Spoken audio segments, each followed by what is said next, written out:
중국의 지난달 수출이 1년 사이에 11% 넘게 줄어서 경기 침체 우려를 키우고 있습니다.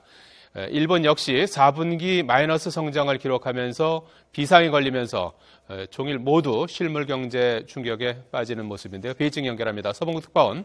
네, 베이징입니다. 먼저 중국 수출입 지수가 예상보다 좋지 않다고 하는데요. 특히 수출의 하락폭이 컸습니까? 네, 중국 세관 당국은 달러화 기준 지난달 수출이 약 1,775억 달러, 우리 돈 약 215조 원으로 전년 동기보다 11.2% 줄어들었다고 발표했습니다. 시장의 예측치인 1.8% 하락보다 훨씬 큰 폭으로 떨어지면서 중국의 성장 둔화를 확인하는 충격적인 결과로 받아들여지고 있습니다. 지난달 수입도 1년 사이에 18.8%나 감소했습니다. 이 같은 결과는 지난해 12월 예상을 웃돌았던 중국 수출 지표가 1월 수출을 미리 당겨 집행한 것이라는 시장의 관측을 뒷받침해주고 있습니다. 당시 중국 수입업자들이 수입 단가를 거짓으로 높여서 외화를 유출하는 등 통계 왜곡이 작용했을 것이라는 예측이 나왔기 때문입니다. 이에 따라 중국 경제 올해 성장률이 2~3% 급감하는 경착륙 가능성이 점차 대두하고 있습니다.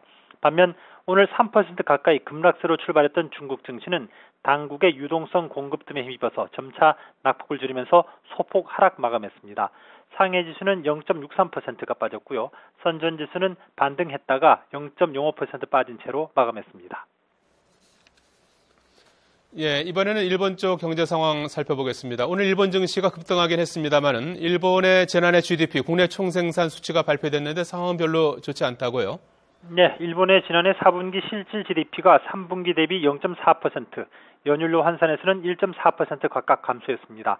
3분기에 연율 환산 1.3%의 성장세를 보인 일본은 이로써 2분기 만에 다시 마이너스 성장을 기록했습니다. 일본의 GDP 감소는 개인 소비와 주택 투자 등 내수가 침체한 데 따른 것으로 분석됩니다. 특히 엔화 약세에 따른 식료품 가격 인상 속에 개인 소비가 전기 대비 0.8% 감소했고요. 주택 투자는 1.2% 줄었습니다. 일본의 지난해 GDP 성장률이 예상보다 나쁘게 나오면서 당국의 부양책에 대한 기대도 커졌습니다. 이로 인해 지난주 11% 넘게 폭락했던 일본 증시는 조금 전 말씀하신 대로 장중 8% 이상 급등하는 등 폭등세를 기록했습니다. 지금까지 베이징에서 전해드렸습니다.